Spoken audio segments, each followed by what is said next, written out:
नमस्कार बहनों, भाइयों, साथियों व प्यारे बच्चों, ज्ञान सागर में आपका स्वागत है। और हमारी जो सीरीज चली हुई है वो इस ज्ञान की वो है संसदीय प्रणाली और कार्यपालिका और विधायिका। इसके प्रश्नोत्तर चले हुए हैं और उसकी हम 3 वीडियो बना चुके। ये चौथी वीडियो है प्रश्नोत्तरों की। जो अध्याय के आखिरी में जो प्रश्न उत्तर होते हैं, अब ये वे चले हुए हैं प्रश्न नंबर 161-62 पे। पहला प्रश्न है, शिक्षा का अधिकार आरटीई अधिनियम बनाने की प्रक्रिया को दर्शाने वाले एक छोटा चार्ट बनाओ। आपके विचार से आरटीई को लोकसभा में पेश किया जाता तो क्या प्रक्रिया होती? प्रश्न 148 पे। तो क्या होता? तो जब सबसे पहले कोई भी कानून बनता है तो सबसे पहले क्या आता? विचार। कि आइडिया कहां से आया।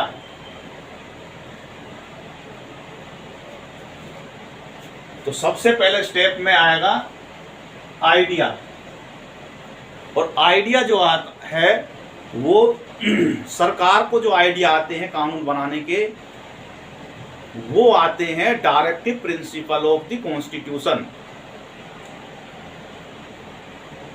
नीति निर्देशक तत्व, संविधान के नीति निर्देशक तत्व जो है, सरकार के नीति निर्देशक तत्व, जिन पे चल के सरकार कार्य करती है। तो वहां से विचार आया। वहां पे क्या क्या है दे रखा है? कंपल्सरी एजुकेशन, यानी कि सभी को आवश्यक शिक्षा। तो ये उसमें दे रखी है। तो यहां से विचार आया। दूसरा क्या था कि सबसे पहले तो डायरेक्टिव प्रिंसिपल से directive principle of state policy. अब दूसरा क्या था? 1990 में भारत की सर्वोच्च न्यायालय ने कहा था कि शिक्षा जो है हमारे जीवन का अधिकार है और यह बहुत ही जरूरी है। तो कोर्ट ने गाइडलाइंस दी थी कि सरकार सभी को जो है शिक्षा के लिए जो है सुविधा उपलब्ध कराए कि सभी उसमें फ्री एजुकेशन प्राप्त कर सकें। तो दूसरा स्टेप आया में जो आप चार्ट बनाएंगे तो वो सुप्रीम कोर्ट से गाइडलाइन आई और ये बताया गया कि अनुच्छेद 21 जो शिक्षा का मतलब जीवन का अधिकार है, जीने का अधिकार है, right to life and free liberty, प्राण एक दैविक स्वतंत्रता, तो वो उसमें शिक्षा का अधिकार भी है। तीसरा स्टेप में क्या था कि पार्लियामेंट ने 86वां अमेंडमेंट 2002 कर दिया था और जिसमें आर्टिकल 20A जोड़ दिया था कि 6 से 14 साल के बच्चों के लिए ये मूल अधिकार दे दिया कि उनका यह मूल अधिकार है कि 6 से 14 साल के बच्चों को वो शिक्षित हों। उनके लिए शिक्षा का मूल अधिकार अटल बिहारी गवर्नमेंट के दौरान ये जो डाल दिया था। अब ये कैसे लागू हो? इसको लागू करने के लिए राइट टू एजुकेशन जो है ये बनाया गया, इसकी जरूरत पड़ी। उसके बाद में ये चौथे स्टेप में 2008 में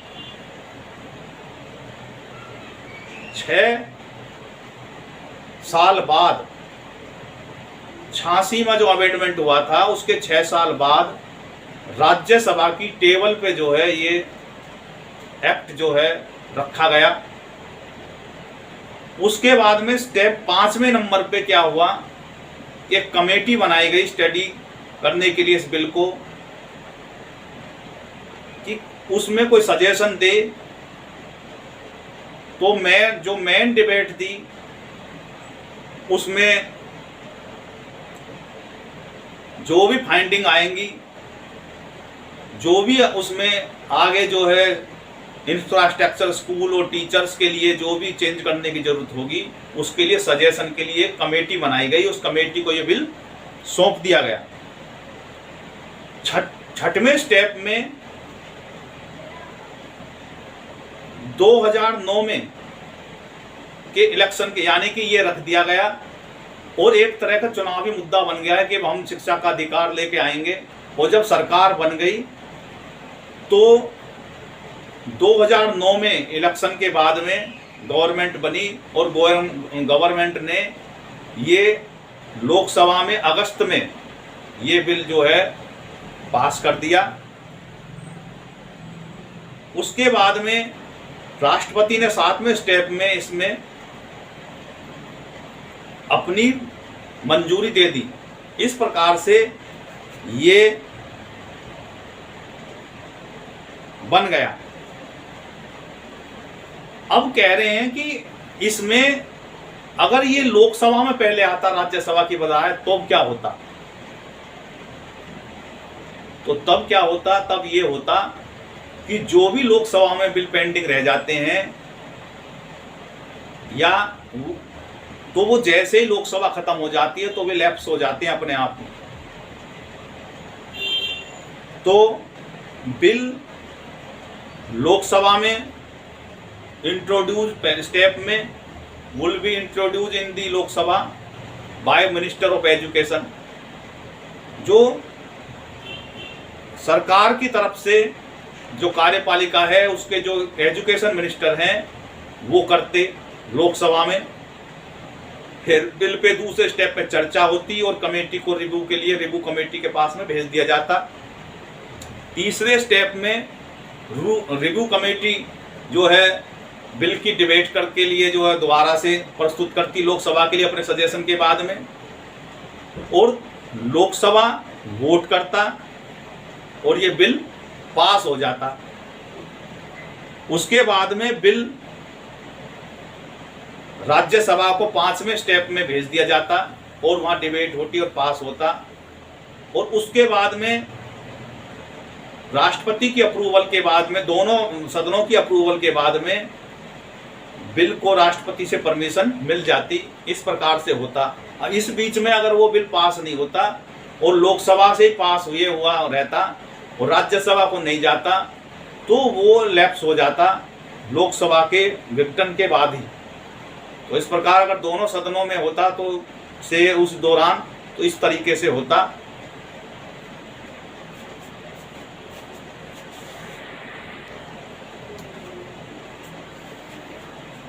तो अब दूसरा प्रश्न है,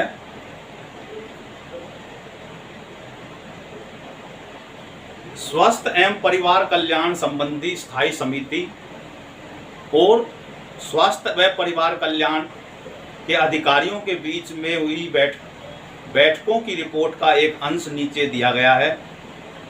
ऊपर दिए गए स्क्रीनशॉट को देखें और छोटे समूह में इस पर चर्चा करें। पृष्ठ 150 पे ये दे रखा है।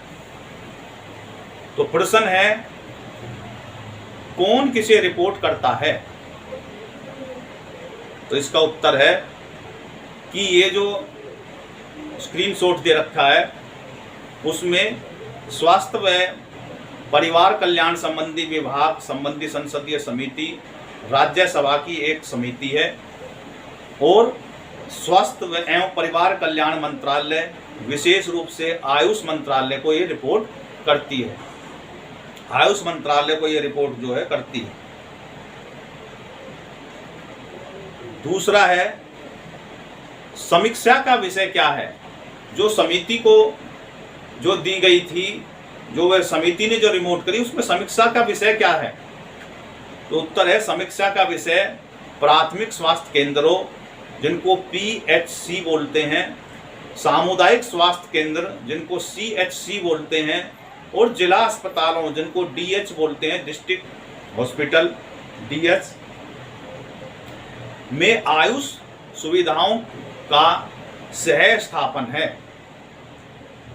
विशेष रिपोर्ट में आयुष स्वास्थ्य सेवाओं को बेहतर कार्यान्वयन और समन्वय के लिए कुछ राज्यों और केंद्र शासित प्रदेशों में आयुष के लिए अलग विभागों की आवश्यकता पर प्रकाश डाला गया है कि इनको अलग जो है विभाग की जरूरत है, जिसको आयुष विभाग अलग से बनाने की जरूरत है। और इस विषय में ये जो है समीक्षा का विषय जो था यही था कि बेहतर कैसे समन्वय हो, कैसे सेवाएं, स्वास्थ्य सेवाएं हो आयुष की। तो इसलिए उन्होंने कहा कि इसका अलग से डिपार्टमेंट बनाया जाए, आयुष विभाग।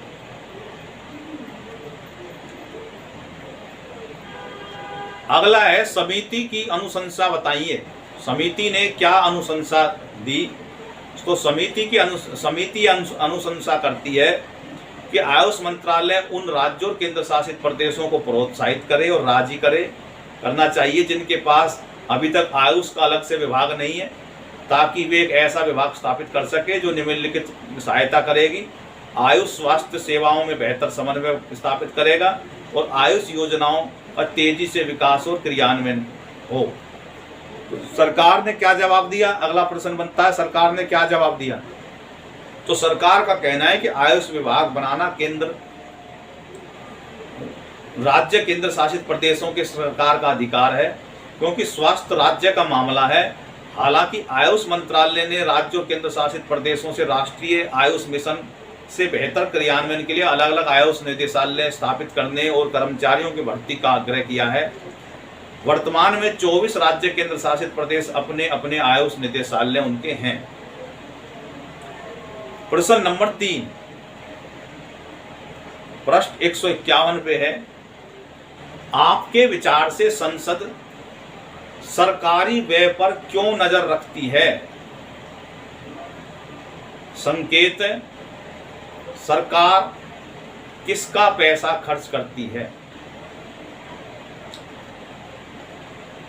अब जैसे मैंने बताया था, संसद के मुख्य दायित्वों में एक दायित्व यह भी है कि वह सरकार के खर्च पर नियंत्रण रखे और अपनी नजर रखे कि सरकार जो है कैसे जो है किस मद में खर्च कर रही है और कैसे खर्च कर रही है। तो ये इसलिए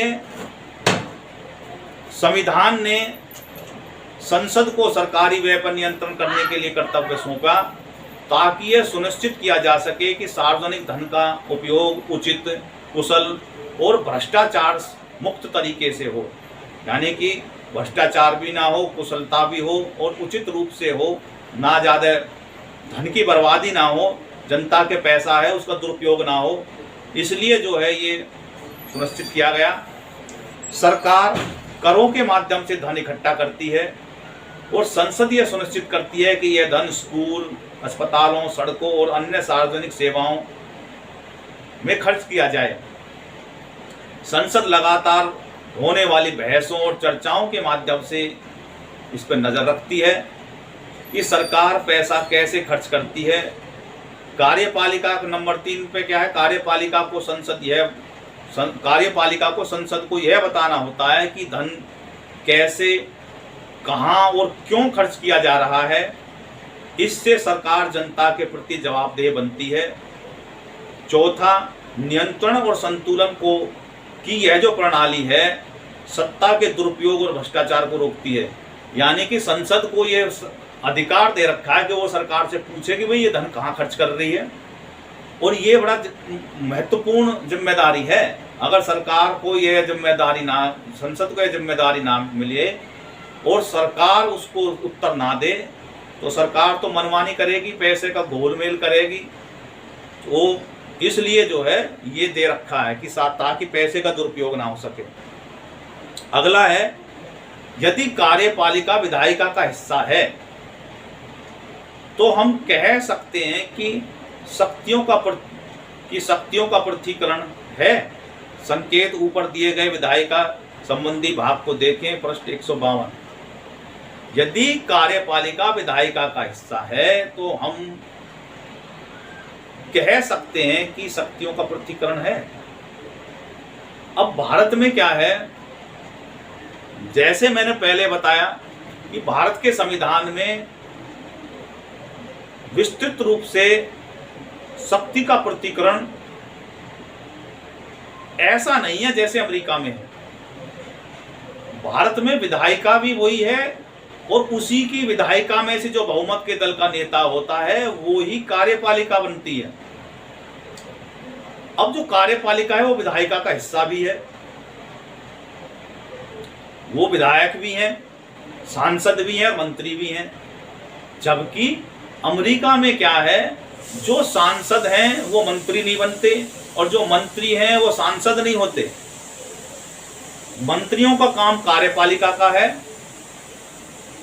और वो अपना जो है ड्राफ्ट तैयार करके और उसको विधायिका में भेज देते हैं। विधायिका उसमें चर्चा करती है या विधायिका उस पर कानून बनाती है। तो यहाँ पे दोहरा रवैया है भारत में लेकिन फिर भी विधायिका कार्यपालिका के दोनों कामों में पृथक्करण है, संविधान में पृथक्करण दे रखा है। तो भारत की संसद प्रणाली में प्रधानमंत्री, मंत्री परिषद से कार्यपालिका विधायिका या लोकसभा से आती है। यद्यपि इसमें शक्ति पृथक्करण की कमी प्रतीत होती है, फिर भी यह प्रणाली संतुलन बनाए रखती है। विधायिका कानून बनाती है, कार्यपालिका उसे लागू करती है और न्यायपालिका यह सुनिश्चित करती है कि कोई भी शाखा सीमा से बाहर न जाए। उदाहरण के लिए प्रश्नकाल के दौरान मंत्रियों को सांसदों के प्रश्नों का उत्तर देना होता है और जिससे कार्यपालिका जवाबदेह बनी रहती है। संसद में होने वाली बहसों को सरकारी नीतियों की जांच पड़ताल और चर्चा का अवसर देती है और जिसमें कार्यपालिका की गतिविधियां नियंत्रण सुनिश्चित होता है। बजट इसका एक और उदाहरण है, क्योंकि कार्यपालिका इसे अनुमोदन के लिए संसद में प्रस्तुत करती है और विधायिका सरकारी खर्चों की निगरानी करती है ताकि सुनिश्चित हो सके कि धन का उपयोग सही ढंग से हो रहा है। इसलिए भले ही कार्यपालिका विधायिका का हिस्सा है, फिर भी उनकी भूमिकाएं अलग अलग रहती हैं और किसी भी शाखा को अत्यधिक शक्ति होने से रोकने के लिए नियंत्रण और संतुलन की व्यवस्था भारत के संविधान में है। अगला प्रश्न नंबर 5, पृष्ठ नंबर 154-155 पे है कि यदि विधायिका, कार्यपालिका, न्यायपालिका में से किसी एक अंग को सारी शक्तियां प्राप्त हो जाए तो क्या होगा। तो जैसे मैंने बताया, अगर ये एक को मिल जाए तो ये भारत के संविधान के विरुद्ध होगी और इससे क्या होगा कि लोगों के अधिकार और स्वतंत्रता पर प्रभाव पड़ जाएगा। वही इंसाफ करने वाले हो जाएंगे, वही कानून बनाने वाले हो जाएंगे, वही लागू करने वाले हो जाएंगे, तो संतुलन बिगड़ जाएगा और वो भस्मासुर बन जाएंगे। नियंत्रण तो किसी का होगा नहीं, मनमानी करेंगे तो क्या होगा, इंसाफ नहीं मिलेगा किसी को। अगला, इससे लोगों के अधिकारों पर क्या फर्क पड़ सकता है। यदि विधानमंडल सर्वोच्च हो जाए तो सारी शक्ति उसको प्राप्त हो जाए जो कानून का अनुचित पक्षपातपूर्ण तरीके से हो सकते हैं और लोगों के अधिकारों की रक्षा नहीं कर सकते। यदि कार्यपालिका के पास सारी शक्ति आ जाए तो निर्णय जनता की सेवा की बजाय वह सारी सत्ताधारी राजनीतिक दलों को ही लाभ पहुंचाने लगेंगे। यदि न्यायपालिका के पास सारी शक्ति होती तो न्यायाधीश विधायिका और कार्यपालिका के कार्य में हस्तक्षेप कर सकते थे और जिससे निर्वाचित प्रतिनिधियों से निर्णय लेने का अधिकार छीन लिया जाता और लोकतांत्रिक सिद्धांतों के विपरीत होता।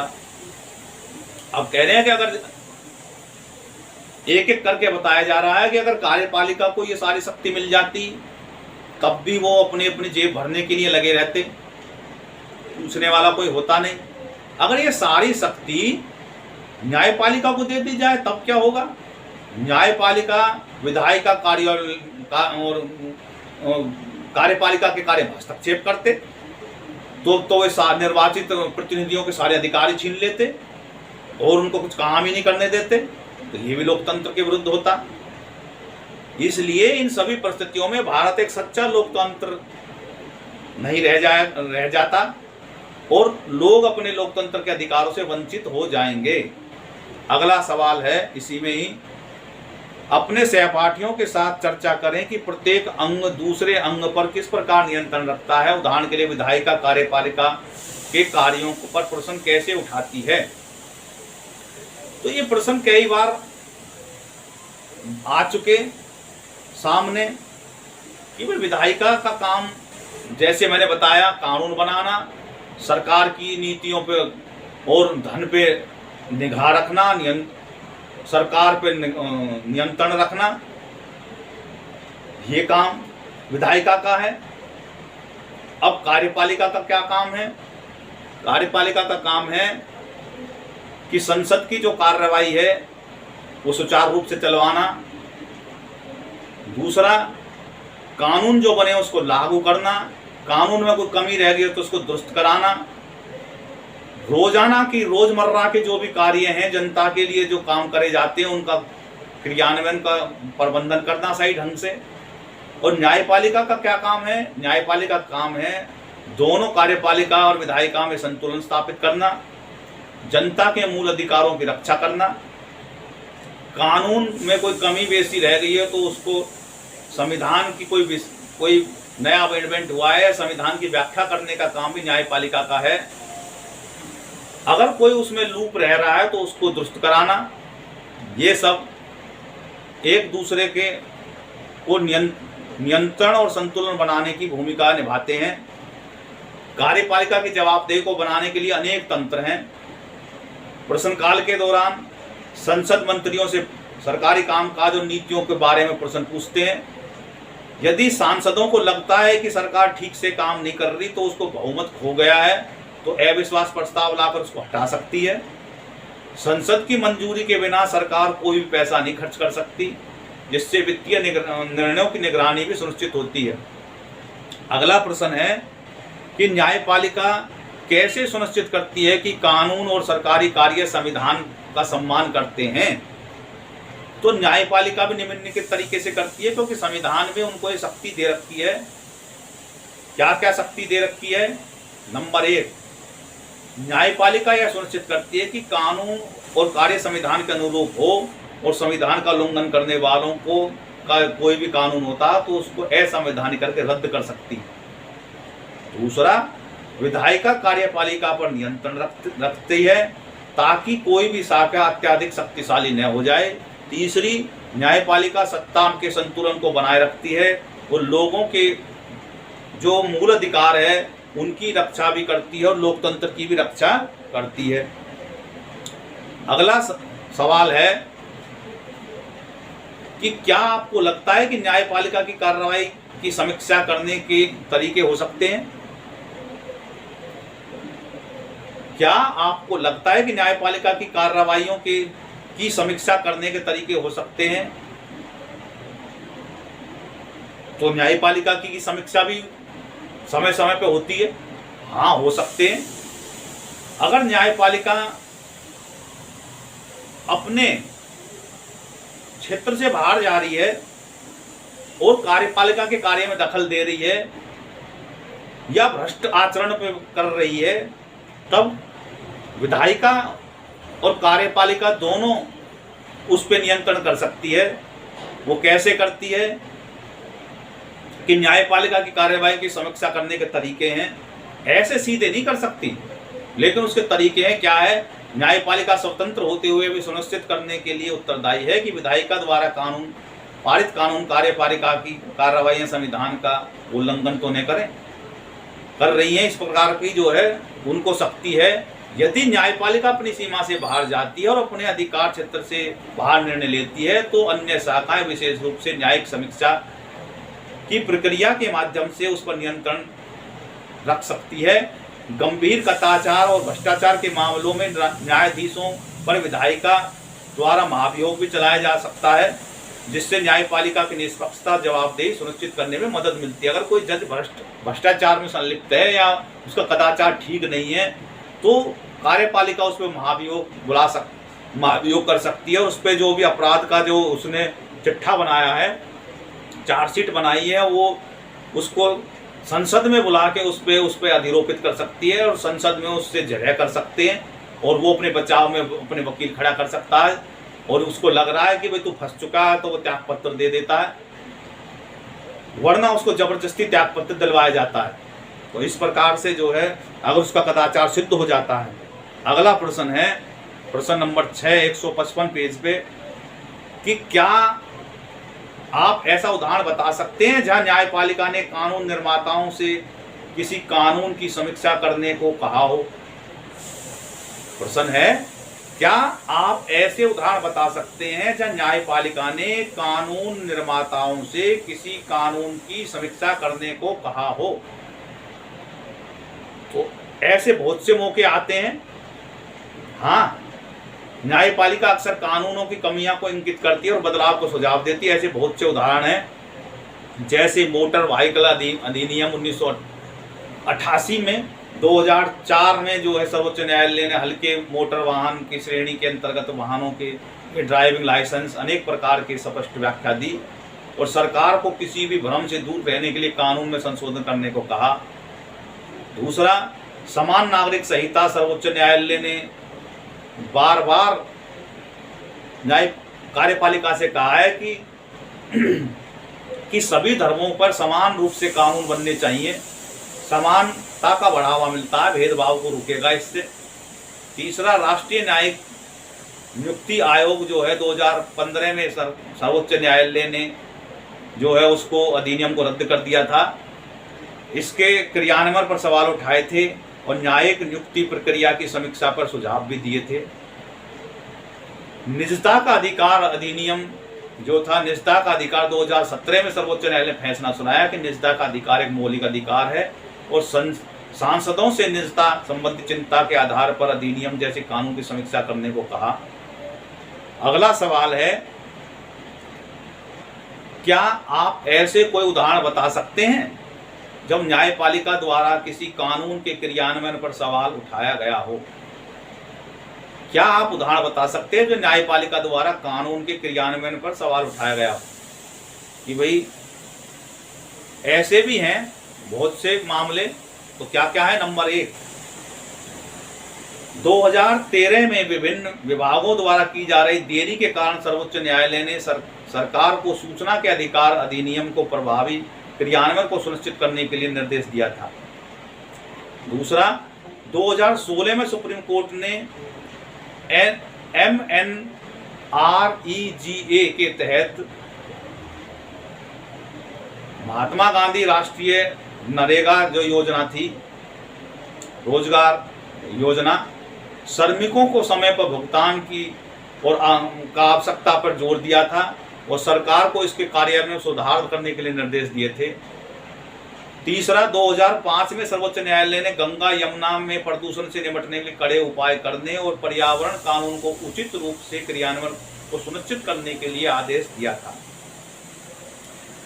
इसी प्रकार से नंबर 4, 1997 में सर्वोच्च न्यायालय ने वनों की कटाई की गतिविधियों पर रोक लगा दी थी और सरकार से आगे पर्यावरण से होने वाले नुकसान को रोकने के लिए वन संरक्षण अधिनियम को ठीक से लागू करने का आदेश दिया था। अगला सवाल है, आपके राज्य में किस प्रकार की विधायिका है।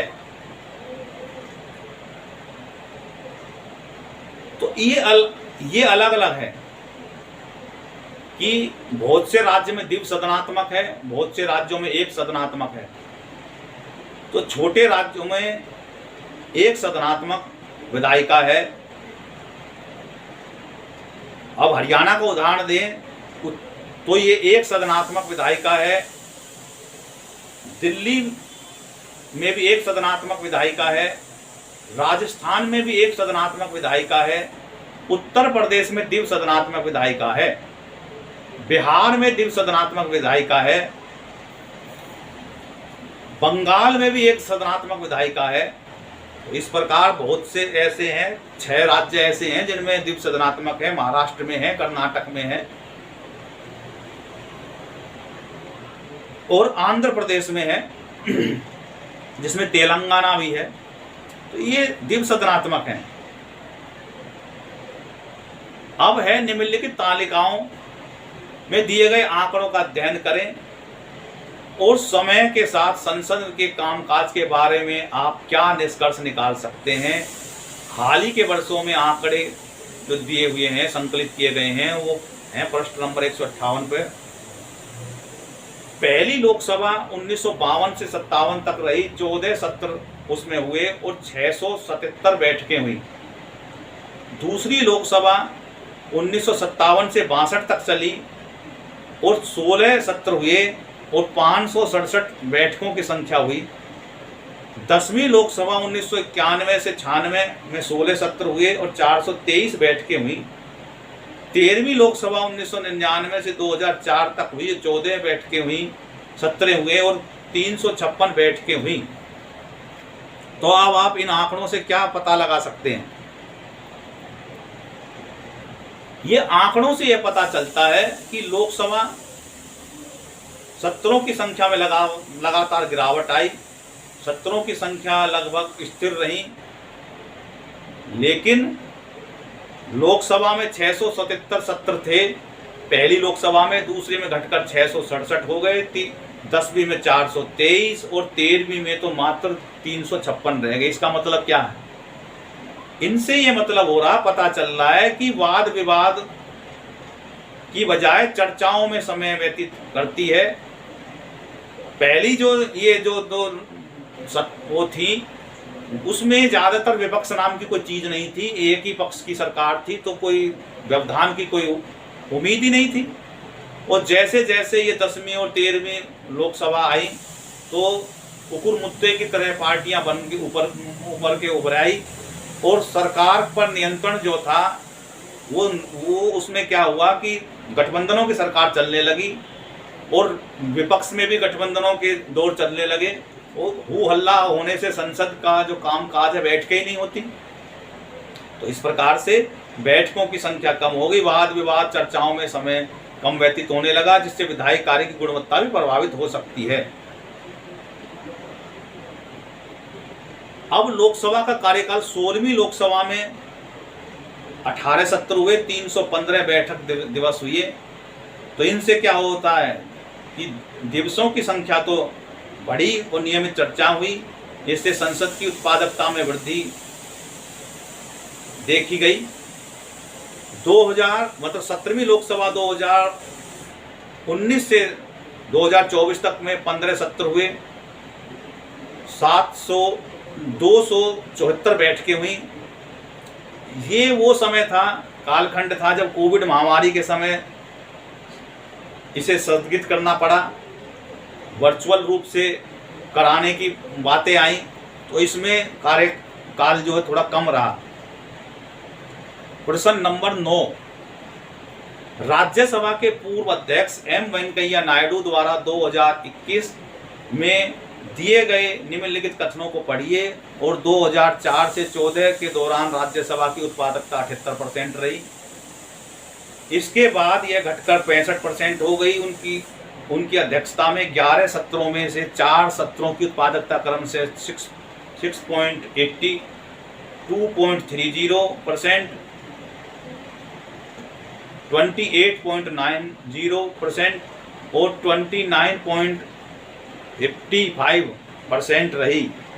वर्ष 2018 में व्यवधानों के प्रभाव के कारण राज्यसभा की उत्पादकता अब तक की सबसे कम 35.75% दर्ज की गई। तो इस कथन से क्या निष्कर्ष निकलता है? क्या निष्कर्ष एम वेंकैया नायडू ने जो बात कही उस पर क्या निष्कर्ष निकलता है? उससे निष्कर्ष निकलता है वेंकैया नायडू का जो कथन था वो उपराष्ट्रपति थे उन्होंने कहा उत्पादकता में लगातार जो है गिरावट दर्शाती है। 2004 से 2014 तक की औसत निकालें तो 78% थी, लेकिन इसके बाद ये घटकर 65% हो गई। कुछ सत्रों की उत्पादकता 6.80 तक कम रही और 2018 में यह रिकॉर्ड निचले स्तर पर 35.75% तक हो गई, जिसके मुख्य कारण व्यवधान था, राजनीतिक खींचतान थी और हू हल्ला। यह क्रमिक गिरावट दर्शाती है कि राज्यसभा कानून बहस और समीक्षा करने की अपनी भूमिका को ठीक तरीके से निभाने में संघर्ष कर रही है और बार बार व्यवधान सार्थक चर्चाओं में बाधक और सरकार को जवाबदेह ठहराना कठिन हो जाता है और जनता का विश्वास कमजोर होता है। सुधार के लिए व्यवधानों को कम करना, उत्पादकता बढ़ाने के लिए सुधारों की आवश्यकता है।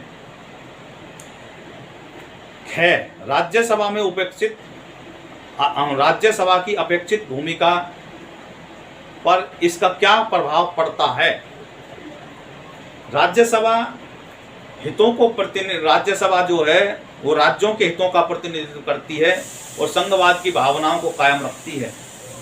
यह बहसों की गुणवत्ता को प्रभावी ढंग से बढ़ाकर भारत की लोकतंत्र को महत्वपूर्ण भूमिका पहुंचाती है।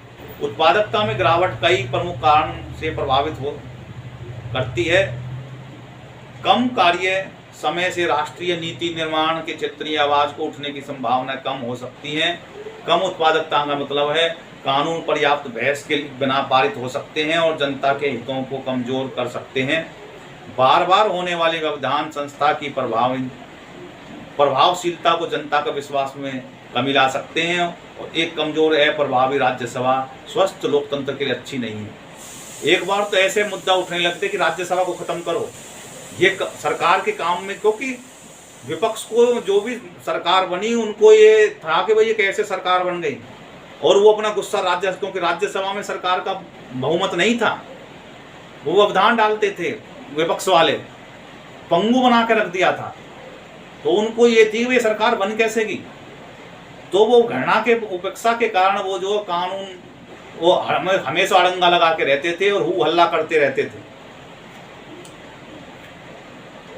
अगला प्रश्न है कि एक लघु समूह परियोजना हाथ में ले और अपने राज्य और केंद्र शासित प्रदेश के विधानमंडल के कामकाज से संबंधित आंकड़े संकलित करें। तो ये एक प्रोजेक्ट का काम है। आप इसमें जो किसी भी सरकार का जो है विधानमंडल का कामकाज ले सकते हैं।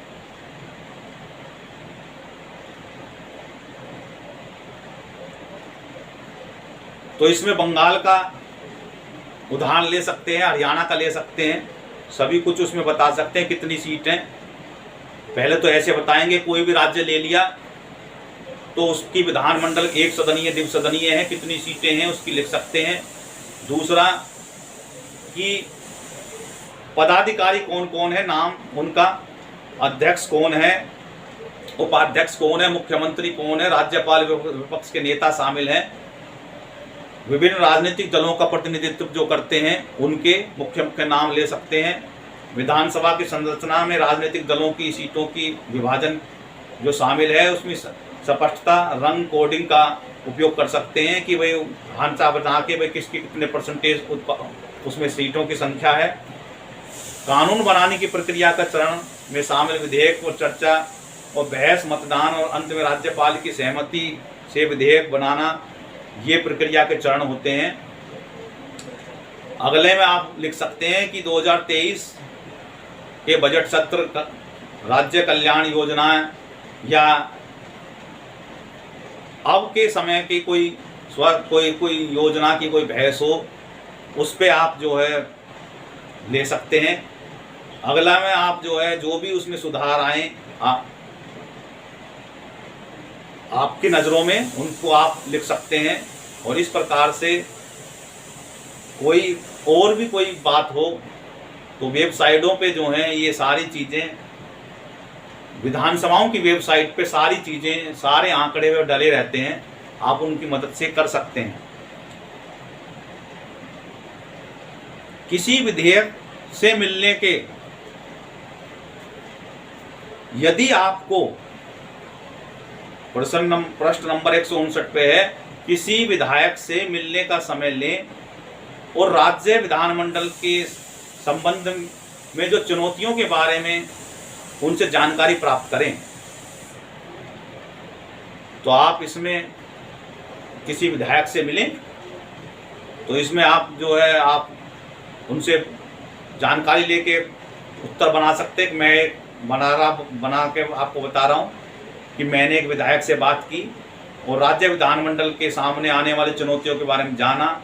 एक प्रमुख मुद्दा, महत्वपूर्ण चर्चाओं के दौरान सदस्यों से नियमित अनुपस्थिति, उनके बहस और गुणवत्ता कम हो जाती है। सदन के अवसर व्यवधान होते हैं जिसमें कार्यवाही सुचारू रूप से नहीं चल पाती। कुछ विधेयकों को पारित करने में देरी होती है। उचित चर्चा के अभाव के कारण वर्षों लग जाते हैं। बहसें सभी राजनीतिक हो जाती हैं। जनता की वास्तविक चिंता पर ध्यान केंद्रित में विफल रहती हैं। विधायक अधिक जागरूक और सक्रिय नागरिकों की भी आवश्यकता पर प्रकाश डाला।